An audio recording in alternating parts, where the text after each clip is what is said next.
یہ کتاب چیلنج کی کتاب ہے، چیلنج کی کتاب ہے۔ یہ الگ بات ہے کہ مسلمان آج اتنے کمزور ہو گئے، اتنے کیا کہتے ہیں، اتنے خستہ حال ہو گئے کہ ہم اپنا قرآن نہیں پڑھتے،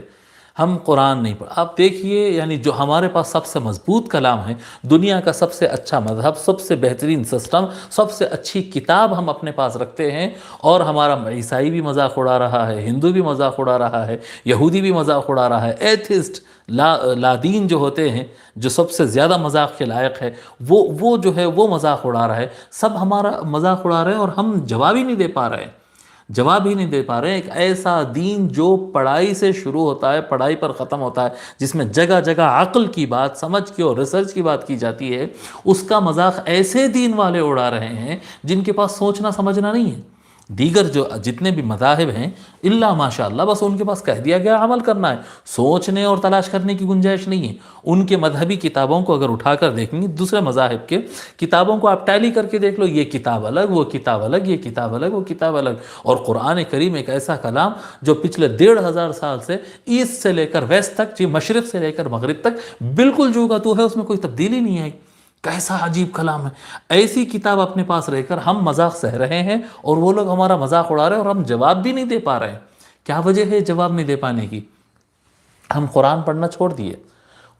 ہم قرآن پڑھنا چھوڑ دیے ہیں، اور پھر جو ہے اس سے قرآن کریم سے نیچے آتے حدیث شریف، ہم حدیث شریف بھی پڑھنا چھوڑ دیے، قرآن شریف پڑھنا بھی چھوڑ دیے، حدیث شریف پڑھنا بھی چھوڑ دیے، پھر اہل علم کی جو کتابیں ہوتی ہیں وہ کتابیں بھی پڑھنا چھوڑ دیے ہیں۔ ہمارا سورس آف نالج جو ہے وہ یوٹیوب ہے، ہمارا سورس آف نالج جو ہے وہ فیس بک ہے اور واٹس ایپ ہے اور انسٹاگرام ہے، ہمارا source of knowledge news paper ہے، ہمارا سورس آف نالج دوسروں کی لکھی ہوئی کتابیں ہیں، ہماری اپنی کتابیں تو ہے نہیں۔ اسکول کے اندر اگر پڑھے تو ایس رمن نے یہ کتاب لکھی تھی، بی کرشنا نے وہ کتاب لکھی تھی، جوزف نے وہ کتاب لکھی تھی، وہ کتابوں سے ہمارا علم ہے۔ ہم اپنے بزرگوں کو نہ پڑھتے ہیں، نہ ہمارا اسلام پڑھتے ہیں، نہ کچھ پڑھتے ہیں، اور جب ہم سے کہا جاتا ہے تو ہم صرف سہنے کے موقف میں رہتے ہیں، کوئی جواب دینے کے موقف میں نہیں۔ اگر ہم نیچے اگر پڑھ بھی لیں نا اسلام سے متعلق، اللہ ماشاء اللہ، میجورٹی کو ہم یہ دیکھتے ہیں،